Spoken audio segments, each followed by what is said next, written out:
This is a video of a waterfall that I helped construct using my molded rock panels. I had a customer who purchased some panels about a year ago to create this project, but then he asked if I'd come out to help him with the installation. All the end results of the design layout were at his sole control, but let's look and see how we made this feature. Originally, the feature started out as being this panel being the waterfall that fell into a little pond, so initially we started to construct a small waterfall as such. My wife thought it'd be good to go from this water pond down to this one, which made the waterfall considerably larger. To give you a better perspective of the process, we started out by digging the upper and the lower ponds. We then covered all areas of the complete feature with a rubber liner, which I normally don't use as my cement work is always watertight, so therefore I don't use liners. We then poured a concrete underlayment as a base for the two ponds and the water table rock areas between the two ponds. We then placed the vertical rock panel in the upper pond and concreted it in place.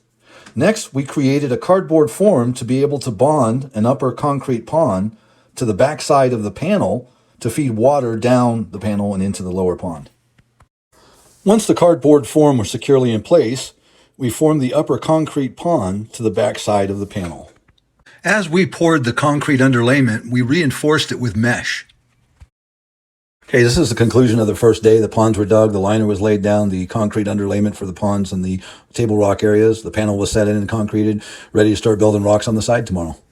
Okay, now second day, first thing in the morning, we basically took the liner that we had that's excess and stood it up on stakes to where it would make like a dam. Water can't go outside left or right. It's got to go down the pond. So that's kind of containment. Now we're going to build rocks around the upper panel on the sides and all the way down to the lower pond. I noticed that in this video, we had made the concrete form, but we have not yet poured the concrete in there. So we're getting ready to do that as well. This is a close-up shot of the concrete form overview.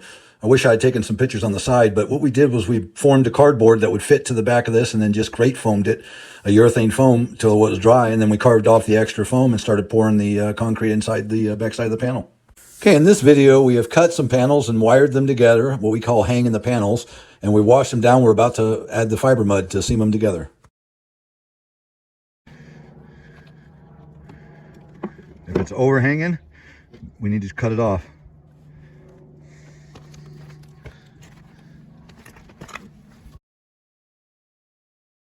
Okay, just more shots of Fred and I cutting panels and wiring them together, getting ready to mud them, so.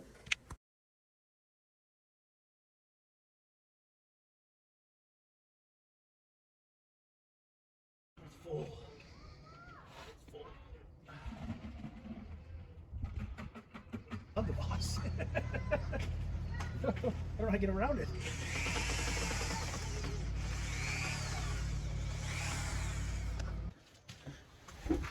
All right, I included this video because I thought it was kind of cool. After I got off work, I came home and I casted 6 panels. I covered them with plastic and then 4 or 5 sleeping bags each of the 6 panels. And now I'm breaking them open and you can see the heat that I've trapped and cooked these panels with. You can't put your panel and leave it on the panel for very long. It's that hot and you can see the steam coming off it. It's pretty cool. So now I'm taking them to the job. We're going to use them this morning.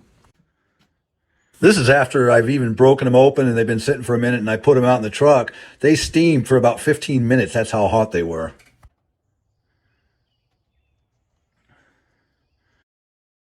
Okay, this is the morning of the third day, and the panels that we had cut and mudded the day before are all dry, and we're ready to add some more coming down the hill. All right, morning of the fourth day, and we made 5 of the side rocks and 4 of the water table rocks, and now we're just running the pump to see that everything works fine. Obviously, I've got to make a removable cover rock here. That pump is kind of submersible in there, and we're going to make a removable cover rock that hides that plumbing, and the plumbing is kind of sticking up in the air right now where it won't once the pipe gets relaxed. It's just circular coil. But that's running. I'm going to do a little bit of work on each one of these falls to grind the underside to where it's peaked like my hand. Right now it kind of comes like that a little bit and it's not running real good. So we're gonna grind underneath just to get a little better waterfall action out of there, a little glass. But that's a 1,500 gallon per hour pump, and that's about the most we can run on this guy and still recover our splash. We checked these rocks by putting cardboard on them to see that we had containment and recovery, and we do. So real happy with that. Now it's time to kind of do a little more rock making here. We got to make a removable cover rock to hide that. This is going to be a permanent. There'll be 2 rocks up there.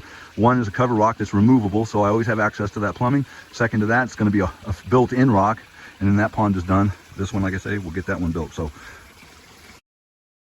Okay, we've cut all the rock tops and we've got them wired together. In fact, we're going to replace this one on the right here because it's just too flat. I'm going to bring another panel tomorrow and we'll just replace that. This is part of our table rock panels that we had, and I just used it and it didn't look real good after I got it there. So we'll do that again in the morning.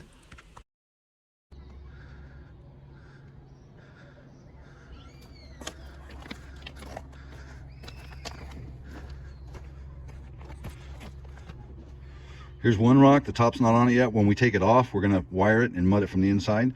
This rock is covering the actual pipe that comes over right here.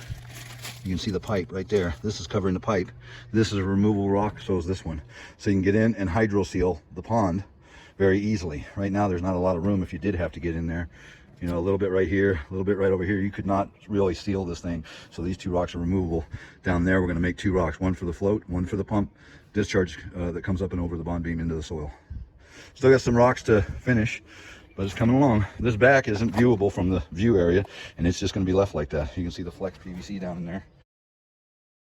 In this shot, all of the rocks are made, but the float and pump rock here still needs a top, as well as the replacement top for the right rock. And there's a little touch up on several areas across the entire feature, but this is the final touch stage. We're going to get it wrapped up. Okay, in this shot, the unit has just been stained and sealed, of which I had no part of. Fred, he's a painter, and he matched the rocks, the existing rocks on the back of his wall, so looks pretty good. I mean, really can't tell from a photo anyway, but the removable rocks, the lower float and pump rock is off here. You can see where it sits on the bond beam. It's just off in the dirt so you can stain it. And then the top two rocks are also removed. When you stain, all of your detachable rocks are always moved away from where they're sitting so you can get stained through all the areas. But that's a wrap. I got a video next of it running and Fred saying some nice words. She loves how the water comes down. She did a little bit of landscaping here and there. I got to cover that up. But for right now, Jim, it was a godsend to have you here. See you creating this wonderful future for us, and all your hard work was a blessing. Well, that's going to wrap my end up on this project. Really appreciate you guys watching my video. If you enjoyed it, please like my video, share my video, and subscribe, and keep watching my channel. Thanks a lot, guys.